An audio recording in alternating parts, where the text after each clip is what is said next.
La parole est à Monsieur Didier Le Gac. Merci Madame la Présidente. Madame la Ministre, c'est par un simple email que le 25 avril dernier, le réseau de l'enseignement privé sous contrat en Bretagne a appris que l'Académie de Rennes était contrainte de réguler très fortement les remplacements des enseignants. En clair, depuis les vacances de printemps, les remplacements d'enseignants sont presque intégralement gelés dans l'enseignement privé breton. À titre d'exemple, dans un grand lycée à Quimper, le LICES, 3 enseignants qui sont venus remplacer des collègues malades ont été priés de faire demi-tour. Dans son mail du 25 avril, le même mail, le rectorat justifie cette attitude en avançant des contraintes budgétaires, certes. Et selon lui, l'académie serait d'ores et déjà au-delà des autorisations de recrutement qui lui sont accordées s'agissant de l'enseignement privé. En Bretagne, où je suis élu, l'enseignement privé sous contrat, Madame la Ministre, représente 250 000 jeunes, soit 40% des élèves, 44% dans le secondaire dans mon département, le Finistère. Les conséquences de cette décision de non-remplacement sont donc assez dévastatrices. Elle désorganise totalement le fonctionnement des établissements et perturbe la scolarisation des élèves, dont certains se sont retrouvés à 2 mois des épreuves du bac sans aucun enseignant dans les disciplines principales. Et un directeur d'école primaire de l'enseignement privé, toujours, me disait récemment que c'est la première fois dans toute sa carrière qu'il voyait l'État exprimer de la sorte une volonté de laisser des élèves sans professeur et une décision du rectorat de refuser les remplacements des enseignants malades. En effet, depuis toujours et jusqu'à présent, le remplacement était possible au moins après 3 ou 4 jours d'absence. Un autre parent d'élève m'a aussi alerté. Comment expliquer à ma fille que son remplaçant a dû partir du jour au lendemain car il n'était plus payé par l'État?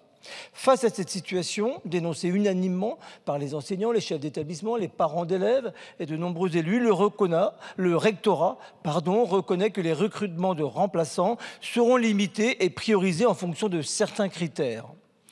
Il me semble, pour ma part, que cette situation constitue une forme de rupture dans le principe d'équité territoriale. C'est pourquoi je souhaite rappeler ici, ce matin, l'obligation d'assurer le remplacement effectif des enseignants absents au nom de la continuité pédagogique. Et c'est pourquoi j'aimerais savoir donc quels moyens matériels et surtout humains pourraient être alloués rapidement à l'Académie de Rennes en prévision de la future rentrée 2025 pour l'année scolaire 2025-2026 et faire en sorte que ce qui s'est passé là ces dernières semaines ne se reproduise pas à la rentrée. Merci Madame la Ministre. Merci Monsieur Le Gac. La parole est à Madame Clara Chapaz, ministre déléguée chargée de l'intelligence artificielle et du numérique. Merci Madame la Présidente. Monsieur le député Le Gac, vous interrogez ma collègue la ministre d'État Elisabeth Borne sur le non-remplacement des enseignants dans l'enseignement privé de Rennes. Je vous remercie pour votre question. L'Académie de Rennes a récemment mis en place une mesure de régulation du remplacement dans l'enseignement privé sous contrat. Cette mesure permettra de maîtriser la trajectoire des budgets relatifs à l'enseignement privé du premier et du second degré.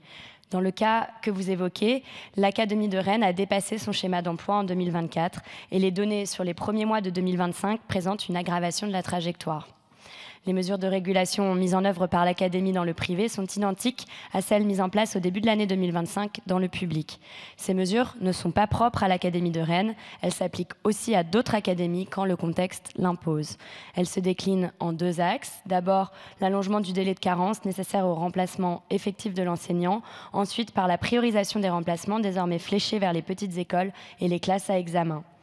Naturellement, il ne saurait être ici question d'une quelconque discrimination à l'encontre des familles qui ont fait le choix de l'enseignement privé sous contrat.